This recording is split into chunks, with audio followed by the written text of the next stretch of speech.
for the Bingalay Boat Song.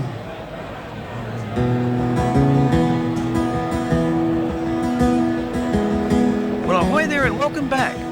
In this episode, Peter, Robin and I visit the 2023 Australian Wooden Boat Festival to celebrate all things wooden, floating, shaped like a boat or contained therein, including the people. How long has the Australian Wooden Boat Festival been going? Don't know, you'll have to Google it. Whose idea was it to have an Australian Wooden Boat Festival? Perhaps we'll never know. But let's pretend it was my idea, and let me take you on a journey through that.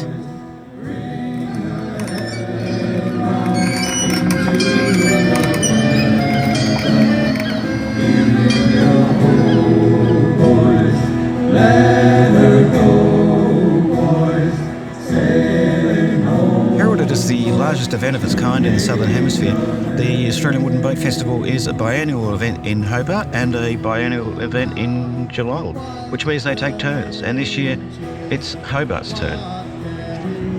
The event attracts a wide variety of men of a certain vintage. There's the old soul, the gentleman yachtsman, the old money, the new money, the sportsman, the midlife crisis, the impulse buyer, oh that guy again, the semi-bogan, the full bogan, and a has-been spent late career journeyman television hack director with an iPhone on a selfie stick. If the festival was an indoor event, and bits of it are, it would be a white room. These are cis-male Caucasian heterosexuals, and they're here for three reasons: wood, boats, and moorland sea shanties.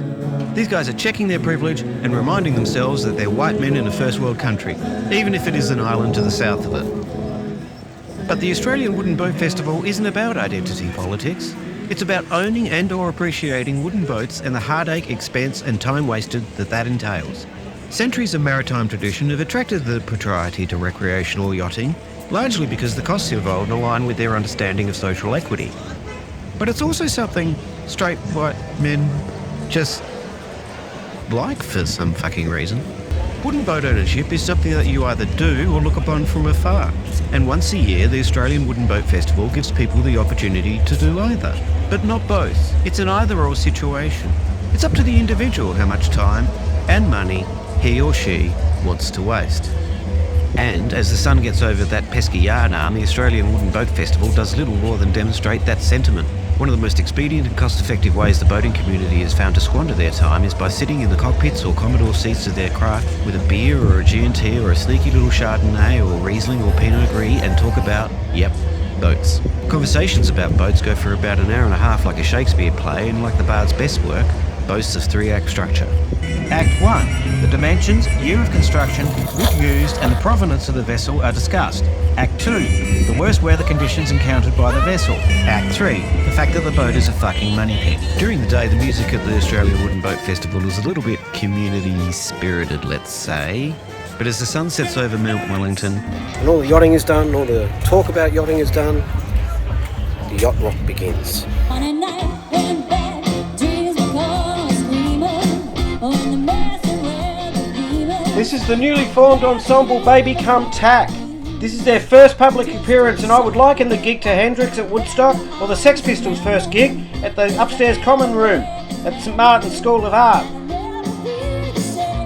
I felt privileged not only to witness but also document this extraordinary evening. And I have it on good authority that Baby Come Tack are planning a Tasmanian and perhaps even a national tour. I'll provide details as they come to hand. Maybe I'll put a link in the comments section. I don't know, I'm new at this, I don't know how to do that yet.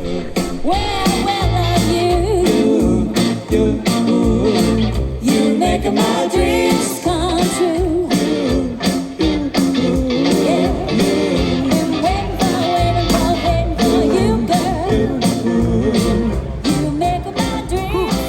Well, back at the boat, my mind was consumed by the question, what is peak yacht rock? Foreigner, Don Fagan. Is it the ironically named British ensemble America? Is it 10cc? Or is it 10cc or Fleetwood Mac? Or early Elton John? America? Barry Manilow? It's all I know.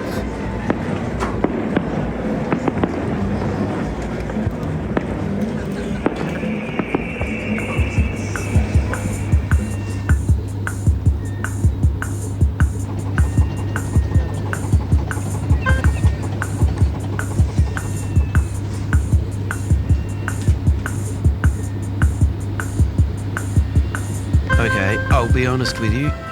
When I woke up the next morning, I was a bit dusty and my glutes were a bit sore from quite a bit of dancing.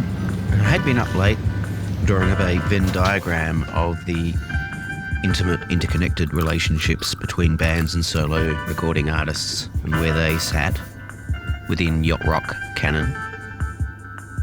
But there was no time to dally. There was much to do and much to see, boats big and small.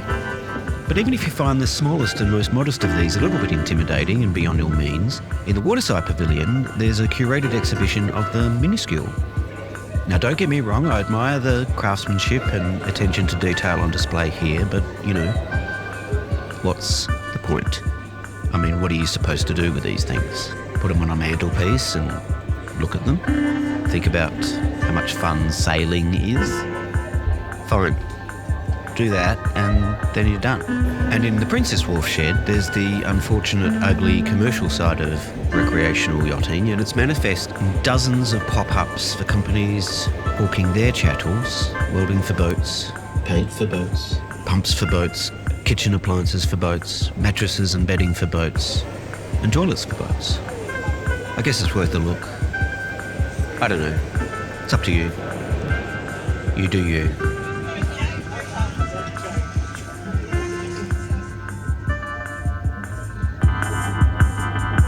Back at the Marquee, when there was supposed to be yacht rock, they introduced the Royal Australian Navy Band and we all thought, God, here we go.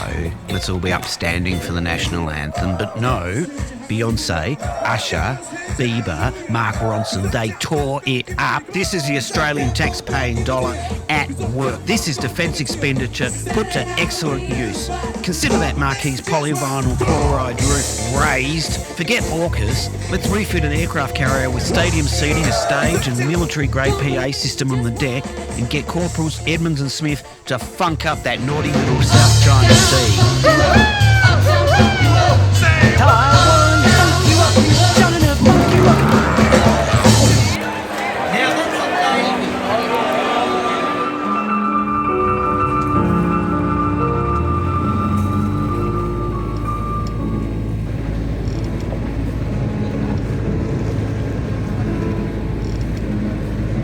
Goodbye 2023 Australian Wooden Boat Festival, it has been real.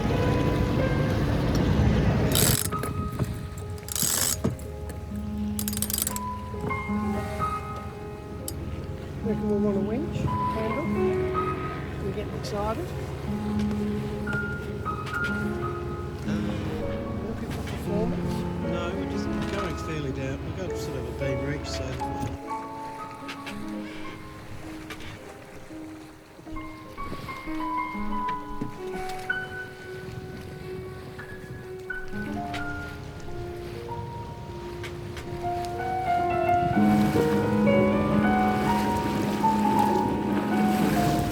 That was good fun. That was good, clean fun.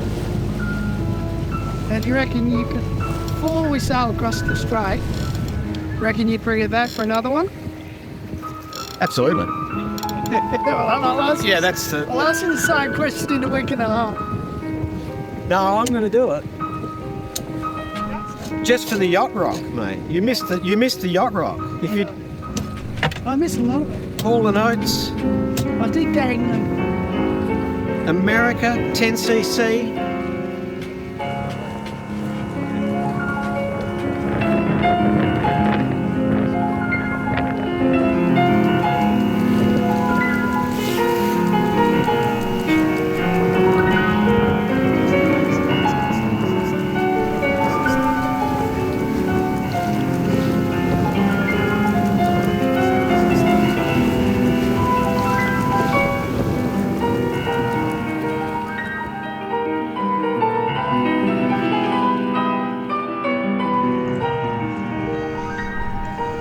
The next day, I went back to Constitution Dock just for one last look and to say farewell and thanks to all my newfound friends and fellow travellers. Winds be fair and seas follow. Oh shit, remind me to get music clearance on the theme from Needle Line and shit, Hall and Oates, fuck shit. It's all gone. Almost as if it never happened. like Burning Man. But that doesn't mean there aren't nautically themed things to do after the Wooden Boat Festival. There's Mawson's Huts, right across the road from Constitution Dock. It's a replica of the hut Mawson lived in. The real one's in Antarctica.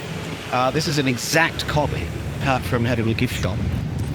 I got a bit lost finding the place, but then again, so did Mawson. If this was on an episode of Grand Designs UK, I'd be really interested to know what Kevin McLeod would make of it.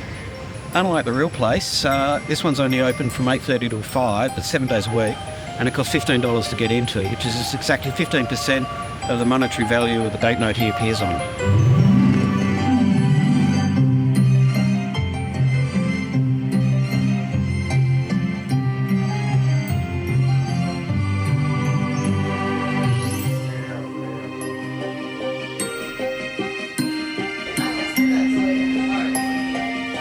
I reckon Kevin would have loved the place, you know, for its rustic charm and its mezzanine floor and its seminal place in the tiny homes movement. Perhaps the only difference between this place and the real thing down in Antarctica is the delightful weather outside and the gift shop.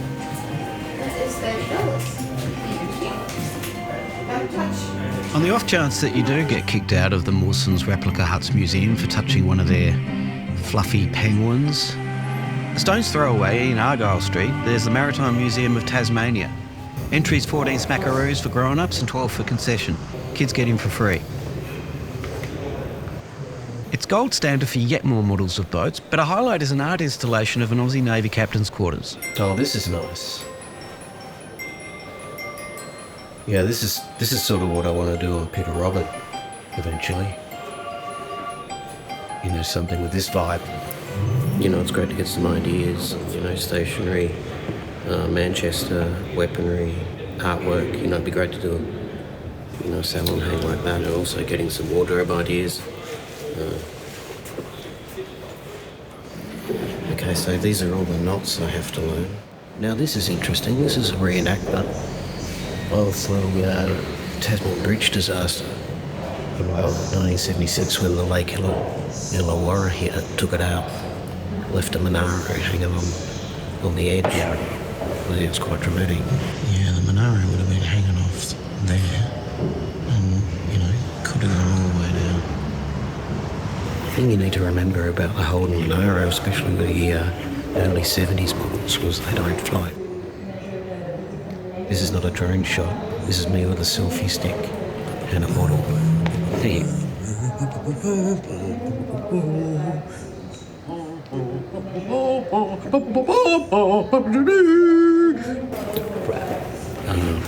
Really, really impressive. Gift store on the way out. And in the library, replicas of Scott Morrison's I Stopped These trophy. It's good, I enjoyed that. And I hope you did too, albeit vicariously. Hey, big shout out to everyone who agreed to appear on the show, and thanks very much, guys, for all of you signing these media release forms. You all seem to have the same handwriting for some reason. That's weird. Next week on Peter Robin, we sail all the way up the east coast of Oh, hang on, sorry, I nearly forgot. For those of you who are interested, I've drawn up my Venn diagram of bands and solo artists that have contributed to Yacht Rock Canon. Look, some of you are going to disagree with some of the omissions and inclusions in here. There are a few Britpop outfits that were alone called, like Talk Talk and Ultravox, and it's a shame that Kenny Loggins is in there, but he is. All Oates is in there, obviously, right there in the epicentre, the vortex, or I guess it would be an apex if this was a pyramid. I'll leave a JPEG of this in the comments section below, and you can print it out and get it laminated and use it as a mouse pad like I do. Whew. Okay, next time on Peter Robin, we sail all the way up the east coast of Tasmania and attempt to cross the treacherous waters of Bass Strait. Spoiler alert, we get there. It was fine. We get to Melbourne. It was fine. It was cold, but it was fine. Nothing to do. Like and subscribe and everything, will you? Thanks.